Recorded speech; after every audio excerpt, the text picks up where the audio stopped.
फरायसाफोरनि सार्टिफिकेटखौ नुनानैल' बिहा क्वान्टिटि बेस बुंब्लानो जाया। जनमन बसुमतारी बाक्सा जिल्लानि सालबारि मुखुमानि सिमला पुलिस थानानि सिङाव थानाय कक्लाबारि साफागुरि फरायसालिमाया दिनै 11टी गोदान फरायसाफोरखौ बरायनाय हाबाफारि लादों। बे हाबाफारियाव गाहाय आलासि महरै बाहागो लाफैयो बड'लेण्ड मुलुगसोलोंसालिनि लोगो बिबुंगोरा जनमन बसुमतारी बिथाङा। मेल बेखेवगिरि आलासि महरै बाहागो लाफैयो 22 नं कक्लाबारि बियाबनि एमसिएलए मन्टु बर' बिथाङा।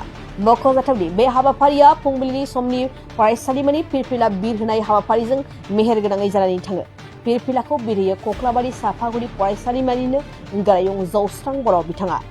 लोगोसे आलासि बिथांमोनखौ फरायसालिमानि फरायसाफोरा बागुरुम्बा मोसानानै बरायना लांनायजों मेहेरगोनाङै जानानै थाङो। बे मेहेरगोनां गोदान फरायसाफोरखौ बरायनाय हाबाफारियाव गाहाय आलासि महरै बाहागो लाफैनानै जनमन बसुमतारी बिथाङा फरायसाफोरनि आखुथाय दानाय क्वालिटि आरो क्वान्टिटि बेस्ड एडुकेशननि खोथा मा फोरमायखो फैदो दानिया बड'लेण्ड बुब्लि खौरां बिजोंनि गेजेरजों मिन्थिना लानो।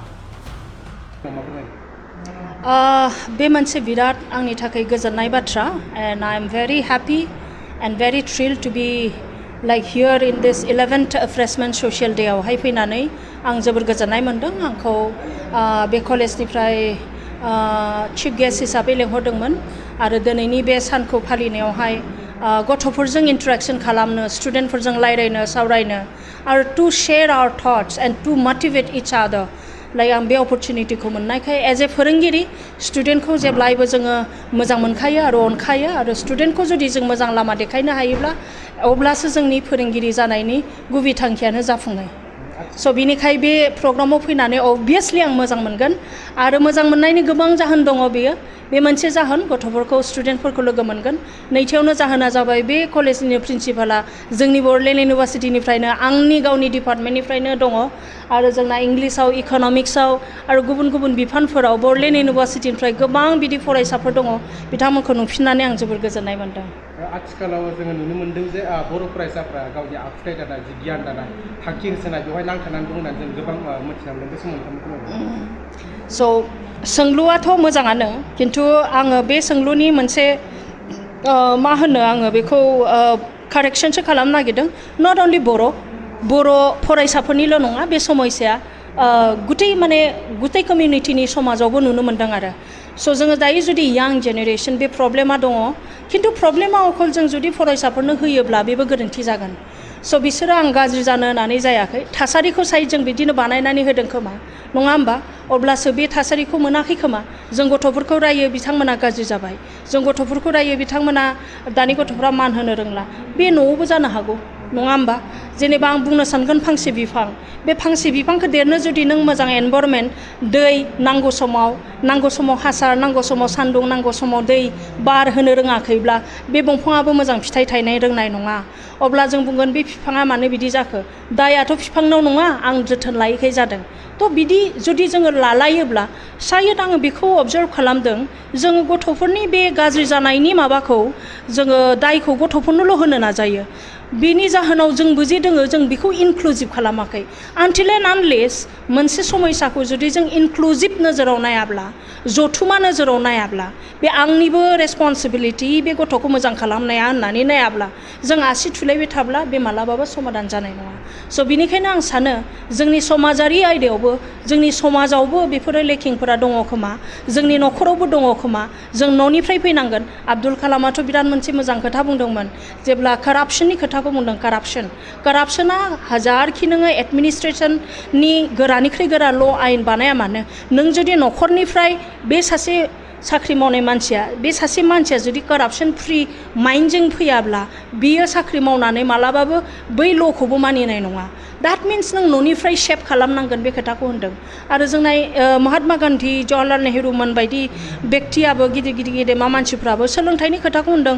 न'आनो गुदि सोलोंनायनि गुदि सोलोंथाइनि गुदि सोलोंनाया इन्स्टिटिउसना फार्स्ट इन्स्टिटिउसना फेमिलियासो जायो।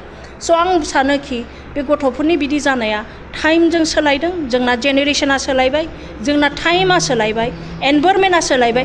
शायद बे एनभायरनमेन्टखौ जोङो एडाप्टेसन रोङाखै, boat society and the this present generation. So be cope up खालायनो रोङियाव साइड बेफोरबायदि एसे imbalance को जोङो नुनो मोनदों.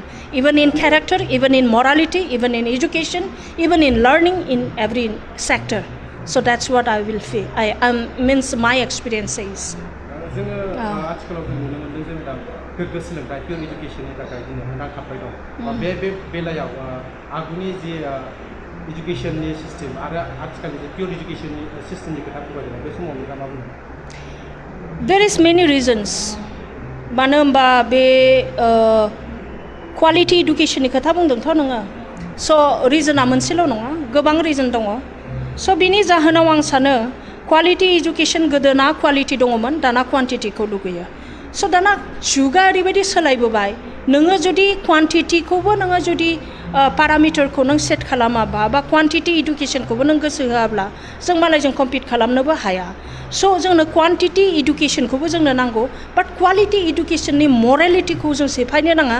बियोथ' जों मा होनगोन शिक्षित समाजनि मोनफा मोनफा इन्स्टिटिउसननि स्टेक्स हल्डार्सफोरनि बिबानसो. जोङो क्वालिटिखौ फोजोबा लाफायनो, क्वालिटी अफ इडुकेसननि गुनखौ फोजोबा लाफायनो, केरेक्टारिस्टिकखौ खोमोरहोआ लाफायनो माब्रै क्वान्टिटी इडुकेसनखौ बेलेन्सआव बानायलांनो, बियो सिलेबास बानायनायनिफ्रायनो बै मोनसे कमिसन बानायनिफ्रायनो बेफोरो गोबां रल दङ. जोङो जास्ट बे गथ'नि सोलोंथाइखौ नुनानै बे सार्टिफिकेटखौ नुनानै बुंबाल' जायाखि दाना गथ'फोरा क्वान्टिटी बेस्ड नट क्वालिटी बेस्ड. नो, जोंनि सिलेबासावबो खोथा दङ, जोंनि लेखाफोरावबो खोथा दङ, जोंनि टिचिं मेथडलजिफोरावबो खोथा दङ. बाट आइ बिलिभ दानि जुगनि स्टुडेन्टफोरखौ डिल खालामग्रा टिचार हिसाबै आं सानाखि जों जुदि गोसोब्ला we can give a quality education still. माने होनो हायो आरो जों होबोगासिनो दङ. That's what I fill in माइ केस. आं बेखौ फिल खालामो आरो. स' आं बुङाखि क्वालिटी गैया होननानै इडुकेसनाव, गोदोबो दङमोन, दाबो दङ. बियो माने माखासे एनभारमेन्टआ सोलायदों. स' भेरि सुन माने एसे सिस्टेमेटिक लाइनाव फैयोब्ला बेफोरबो लासैनो एडाप्ट जालांगोन होननानै. Steel I believe in quality education. माने क्वान्टिटिखौबो नांगौ होननानै आं सापर्ट खालामो. आइ डोन्ट डिसएग्री, बाट आं एग्रिखौनो खालामो. But I still believe there is a scope of quality education because I believe in quality education. जुदि आं बिलिभ खालामोब्ला आंनि आन्डाराव फैनायफ्रा क्वालिटी इडुकेसनखौनो मोनगोन आंनिफ्राय. That's it.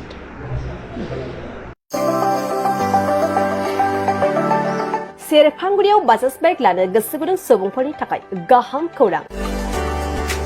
सेरफांगुरियाव थानाय पंका एन्टारप्राइज बाजाज शोरूमा फैगौ 25 सेप्तेम्बरनिफ्राय 29 सेप्तेम्बरसिम मेगा लन काम एक्सचेन्ज मेला खुंफुंगोन.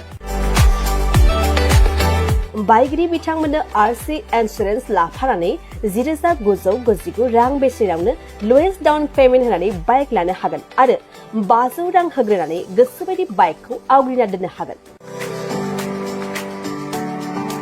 नोंथांमोना सेरफांगुरियाव थानाय पंका एन्टारप्राइज बाजाज शोरूमजों लोगोसे कसुगाव फेस्टिभ आउटलेट आरो सराइबिल फेस्टिभ आउटलेट ब्रान्च शोरूमावबो खुंफुंजानाय मेगा लन काम एक्सचेन्ज मेलायाव फैनानै नोंथांनि लुबैनाय बाजाजनि बाइकखौ लांफैनो हागोन. पंका एन्टारप्राइज बाजाज शोरूमा लोगोसे मोजां अफार लाफादेरदों. 5 लिटार पेट्रल फ्रि, गंनि हेलमेट फ्रि, केस होनानै बाइक बायगिरिफोरनो 2,000 रां केशबेक हरफिननाय जागोन आरो मेगा लन काम एक्सचेन्ज मेलायाव बाइक बायगिरिफोरनो 1 बोसोरनि थाखाय 2 खेब फ्रि वाशिं होनाय जागोन. आबुङै मिन्थिबावनो थाखाय 6003817191 9101547892 आरो 9101598021 जानबुं